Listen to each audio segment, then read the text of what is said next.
Hey YouTube, Repo Man 64 on the phone, so everything's backwards. So I'm listening to YouTube videos this morning, and I think it was Steve Fletcher was talking about Haggai, and in Haggai there's a bunch of dates. So I said it might be interesting to put these dates onto my little Enoch timeline. And remember, this is the Enoch timeline that I set up from the beginning of the year, which is on Enoch, always March 17th is the first day of the year. And some interesting things played out when I did that, and I want to show it to you. So, first I want to show you this real quick. The March 17th is the first day of the year, every single year, on the Enoch calendar. Something strange happens, though. This is March 17th in 33 AD. The sun has moved 30 days out of place in the last 2,000 years. So I attempted to go backwards a little bit more on this program, and I could only go to 999 BC. And we know the flood happened in 1656, the year 1656, which is what, almost 3000 BC or something like that, 2400 BC. So we have another 1400 years to go. And so I just figured where, if the sun's moving that much, this is where it's going to land, right here. I know the date's wrong, but I just took a picture of where the sun would have been during the flood. It would have been right there in Taurus from what I can figure. If somebody would have the ability to go back to 1656 and take a pick, I think that's about where the sun would be, maybe a little bit further up in his heart, but approximately right there. Now, ironically, I don't know if you noticed at the top, but that is also the date that Israel will have been a nation for 74 years. Well, the next day would be 74 years. And even if you go another 7 years for tribulation, that's where the sun will land on Tribulation Day, or the end of tribulation, or the beginning of the tribulation. It'll land right about there. So I thought that was pretty cool that landed like that. Peyton, we all know Peyton. He's in a bit of a pickle over there. He's refusing to take the Jabby Jew, and they're really locked him up. They not locked him in jail, but they've hemmed him up to where he can't go anywhere or do anything. And so we're attempting to get him a little bit of funds to help him out over there. He does a lot of great work. We all know him. Does a lot of fantastic work. So I thought I'd put his PayPal up there. We're actually trying to get it to him, but PayPal is slow.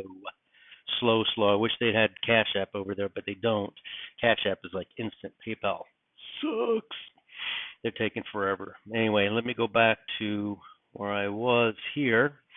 Now, Peyton, I hope hopefully this helps you, and we can get you some help over there in Germany where you're messed up. Okay, so I go through Haggai right here, and what's cool about Haggai is there's 4 dates that we deal with.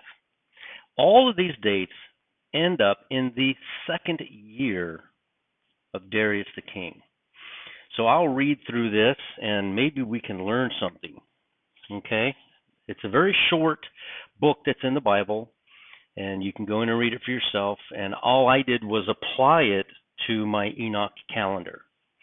So I went in the second year of Darius the king, in the 6th month, in the first day of the month. So we're at 6/1 right there. Now that lands on Elul 1, that's 6/1, which is August the 15th, which is kind of cool, because that is exactly 70 days before Methuselah died, before Noah was told to get into the ark. That's actually pretty cool that landed there. So we read on, and what's I want you to notice when you're reading Haggai, God is speaking to a group of people that he loves, but he winds up accepting a different group because the group of people that he loves will not obey. They will not adhere to the law, so he forgets them, brings in this other group, but at the very end he says, but I still love you, and now I'm really going to open up the doors for you to understand. So we have the perfect picture of the bride going in and God turning his back on the Jews, but giving them a double portion so that they learn about salvation and accept Jesus. They will look up and they will cry because they'll realize that he was the one that they pierced.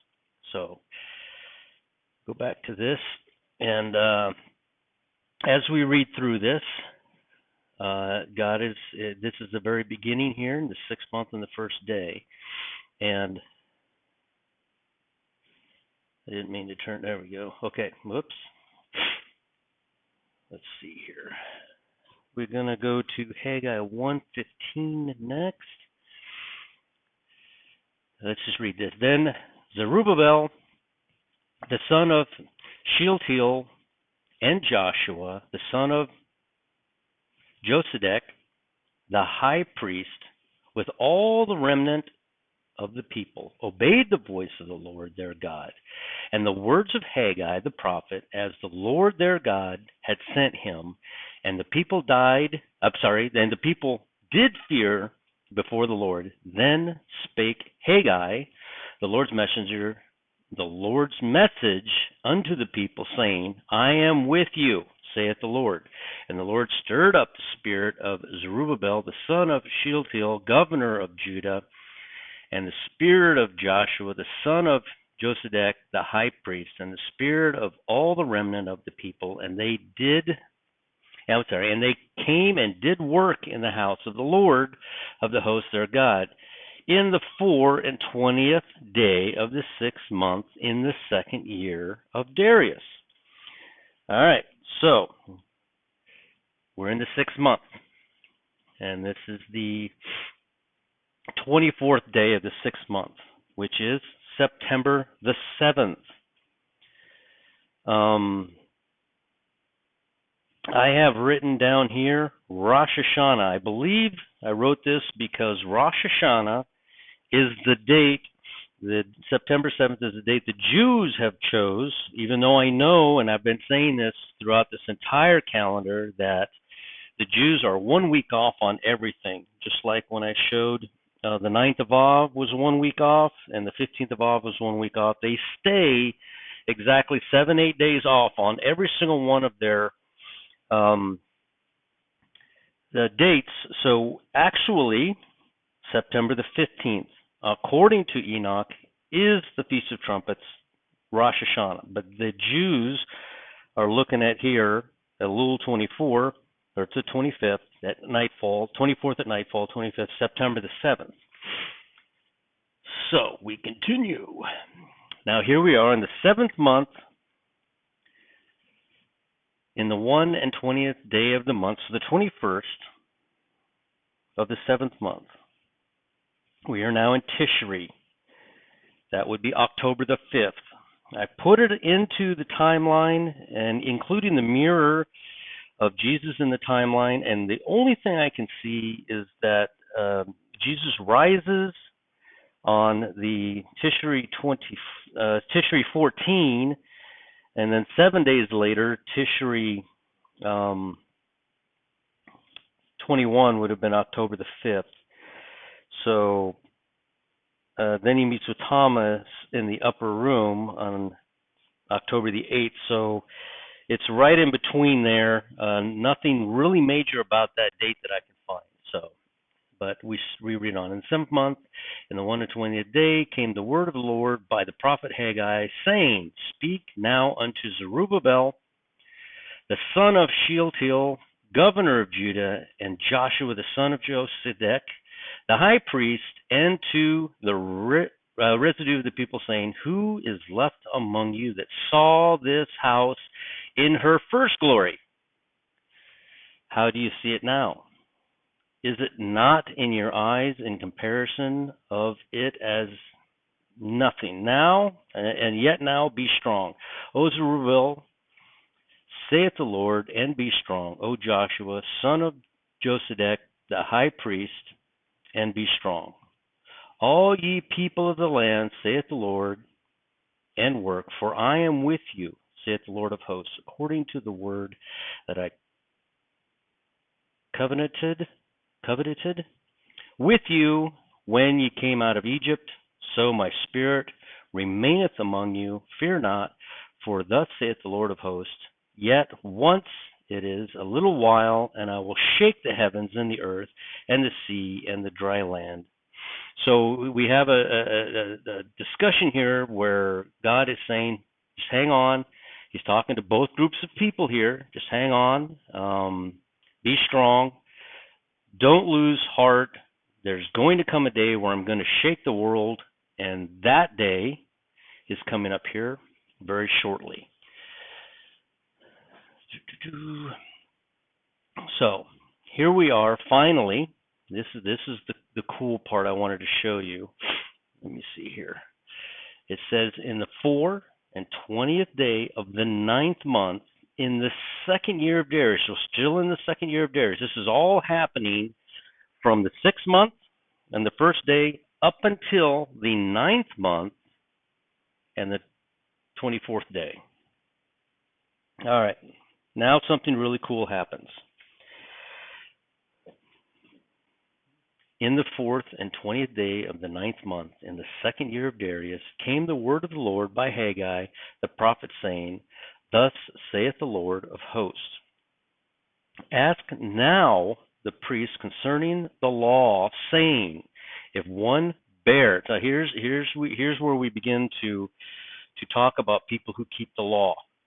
They are keeping the law. They're perfect. Their clothes are perfect and everything. But here comes the question. If one bear holy flesh in the skirt of his garment, and with his skirt do touch bread or pottage or wine or oil or any meat, shall it be holy? And the priest answered and said, No. They're perfectly clean. Perfect. They've done everything exactly like they're supposed to do. The Jewish people love God. That is a fact. They love God, and they are trying to obey the law. But if there's one little tiny speck of something that's not right, what does the priest say? The priest says no.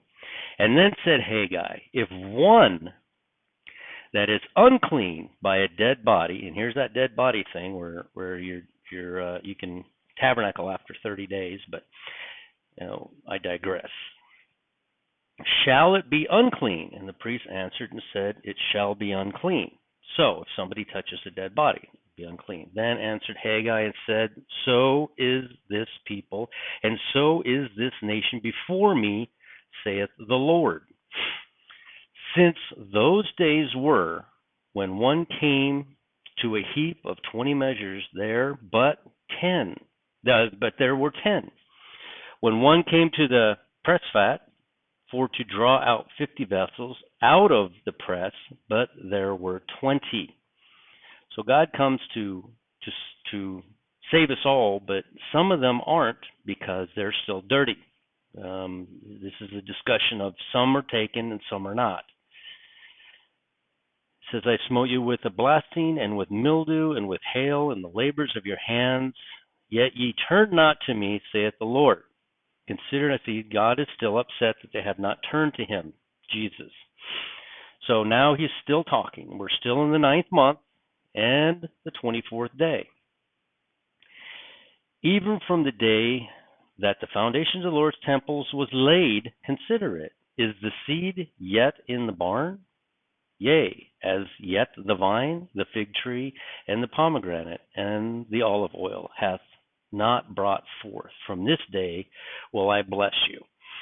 So, the last passage here, he says right here at the bottom, he says, to this day yet will I bless you. He will bless them. They haven't brought forth yet, They haven't had faith yet. The Jew has not believed in Jesus yet, but they will. It says, and again, the word of the Lord came to Haggai in the 24th day. This is still the same day. We're still in the ninth month, the 24th day. Speak to Zerubbabel, governor of Judah, saying, I will shake the heavens and the earth, and I will overthrow the throne of the kingdoms, and I will destroy the strength of the kingdoms of the heathen, and I will overthrow the chariots and those that ride in them. I think this is talking about the day we're raptured. There's going to be a huge earthquake, and I think that God is going to interfere with them as they attack Israel, as we know is about to happen. We are on the cusp of this happening right now. And in that day, saith the Lord of hosts, I will take thee, O Zerubbabel, my servant and son of Shealtiel, saith the Lord, and I will make thee a signet, for I have chosen thee, saith the Lord of hosts. Okay, so we have a beautiful rapture event taking place, but God has not forgotten the Jew. He tells them that even though you are perfect and you're worshiping and you're doing all this, there's one little thing that you forgot. That's Jesus Christ. You need him to get to heaven. And so the story of Haggai is a perfect picture of the Christian, the church being carried out of here, and the Jews will be taken care of. There will be a double portion given to them, just like Elisha. All right. So I put all that on my little timeline here, and I circled them in yellow. Haggai 1:1, I gave you the verse of when it happened. August 15th, that was 70 days before Methuselah died. They are viewing Rosh Hashanah as September the 7th. I don't know if you recall that, but according to Enoch, that actually happened on September the 15th. 1 week later, there's a week space there. You can see it over here. Like I said, Tishri 1, September 15th. Elul 24th, September the 7th. And we go over here, and we have Haggai 2:1, which lands on Tishri 21, which is kind of out of place. It's more of a verse talking about what he's going to do as opposed to anything that actually happened. And then we come down here, which is cool. This is, as you can see, a lot of stuff is happening here. This is the 40 days and 40 nights of rain. It ends on December the 10th. We have December the 7th, applying this to the Enoch timeline, happening on December the 7th, which is Kislev 24. What happens on Kislev 25 at nightfall? What happens? Does anybody remember? It's Hanukkah. Hanukkah starts at nightfall on Kislev 24, which is December the 7th, which is Kislev 24. So on the Enoch calendar now, remember, on the Enoch calendar, we discovered over here that I know this calendar holds value because Heshvan 17, which is October the 31st, which is when the flood began, 153 days, all things on earth died, but in 153 days from that date, Jesus will be resurrecting on the first day in the 17th day of the first month. So I put them all on my calendar. I took the date, the first date of the year, and I just simply went down and counted. And I used the Enoch 30-30 and 31-30, 30-31. So I know it's accurate according to Enoch. Okay. Now here we are in December. The Jews, in the 9th month and the 25th day is when Hanukkah is to begin. They say it in there, the 9th month and the 25th day. But they are looking at, where's it at? October, November here. Oops. They are looking at Hanukkah as beginning. I think I put it somewhere else. Hold on one second. Let's see here. Oh, just in case you were wondering about the Bible and its accuracy, December the 14th, 2008, this is a little side story. An Iraqi took off his shoe and threw it at George Bush. Psalms 108, which is 2008.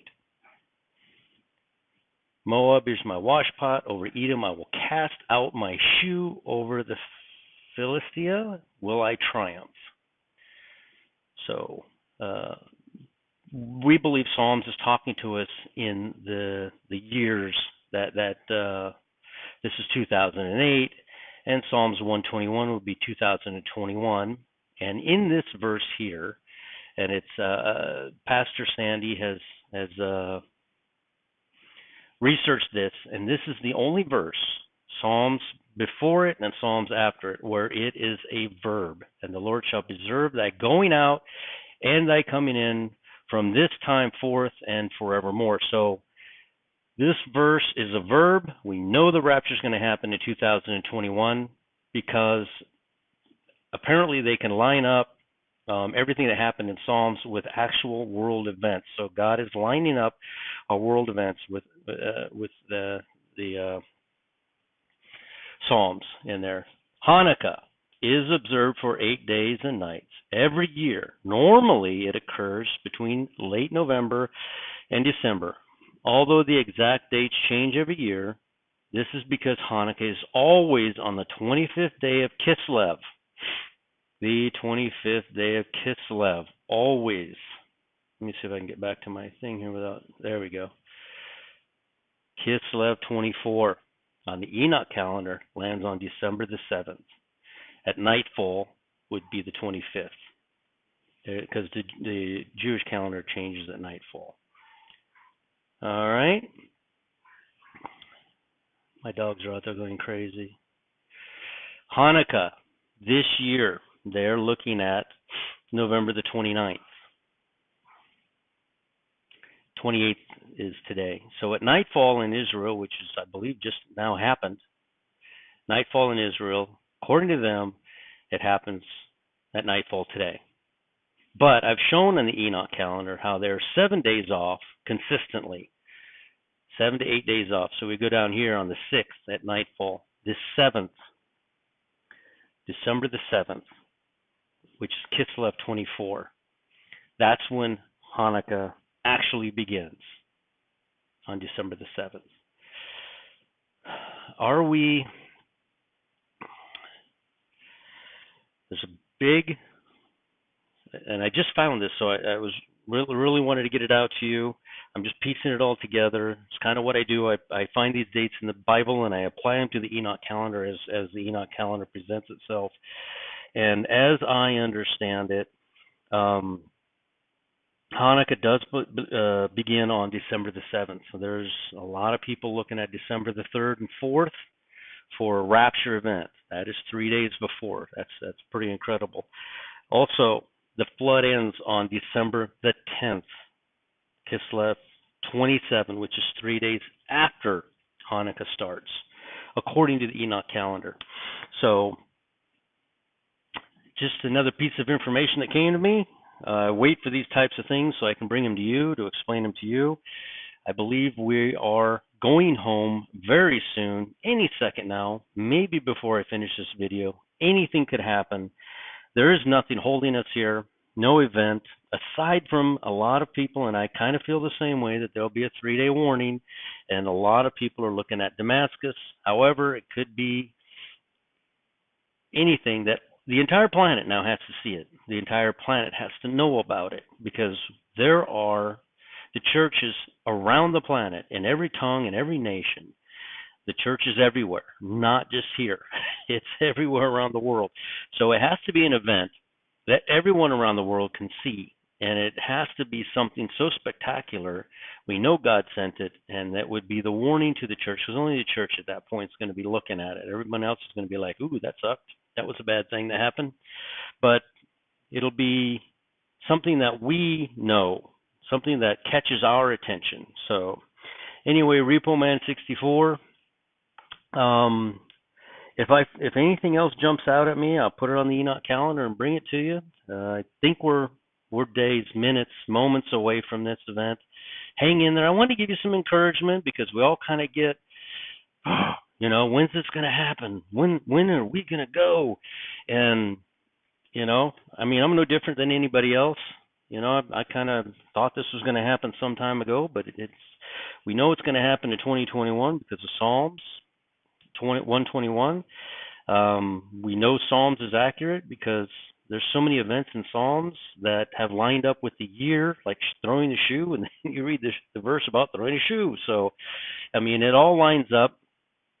Is Enoch infallible? No, I just made it. I just counted the days. It was real simple, and I just apply them when I see them in the Bible, like I did in Haggai, and I'll keep adding to it.